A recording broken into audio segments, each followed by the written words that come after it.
किसानों के लिए खुशखबरी आ गई है। उनके अकाउंट में जल्द ही पीएम किसान सम्मान योजना के पैसे आने वाले हैं। पीएम किसान सम्मान योजना के तहत 3 किश्तों में किसानों के खाते में 6,000 रुपये अमाउंट ट्रांसफ़र किए जाएंगे।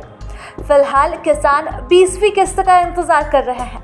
अब माना जा रहा है कि मीडिया रिपोर्ट्स के अनुसार जून के तीसरे या फिर चौथे महीने में ये अमाउंट किसानों के खाते में आ सकती है। कुछ रिपोर्ट्स में ये भी दावा किया गया कि 20 जून को पैसे उनके अकाउंट में ट्रांसफर कर दिए जाएंगे। पीएम किसान योजना की 19वीं किस्त फरवरी में ही जारी हो चुकी है। हर 4 महीने के अंतराल पर ये राशि किसानों के खाते में ट्रांसफर की जाती है। अब 4 महीने होने वाले हैं।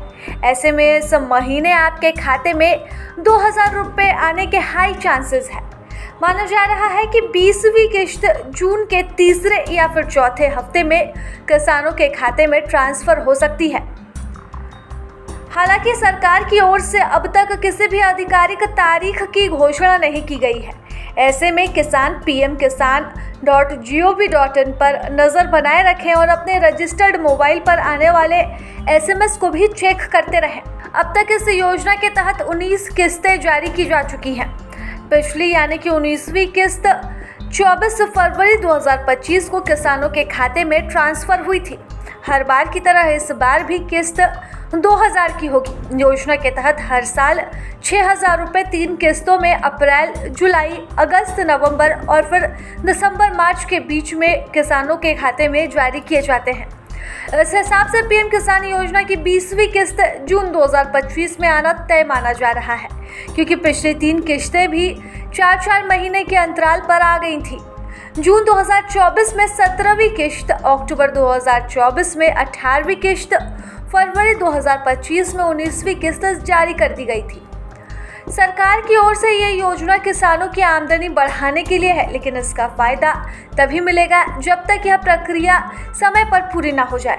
अगर आपने अब तक eKYC रजिस्ट्रेशन या फिर डिटेल अपडेट नहीं की है तो तुरंत इसे पूरा कर लें, नहीं तो 20वीं किस्त से आपको हाथ धोना पड़ सकता है।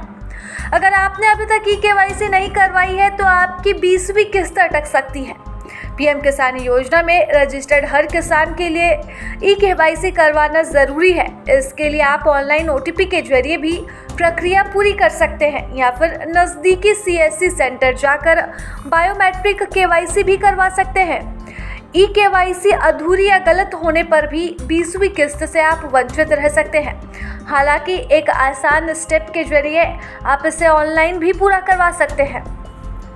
इसके लिए आपको सबसे पहले pmkisan.gov.in पर जाना है, जहां आपको eKYC पर क्लिक करना है। आधार नंबर और रजिस्टर्ड मोबाइल नंबर डालना और फिर OTP से वेरिफिकेशन के बाद इसे सबमिट कर देना है।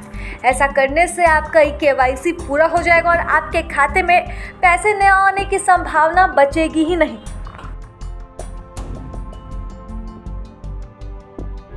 प्रभातखबर.com, विश्वास वही, रफ्तार नहीं।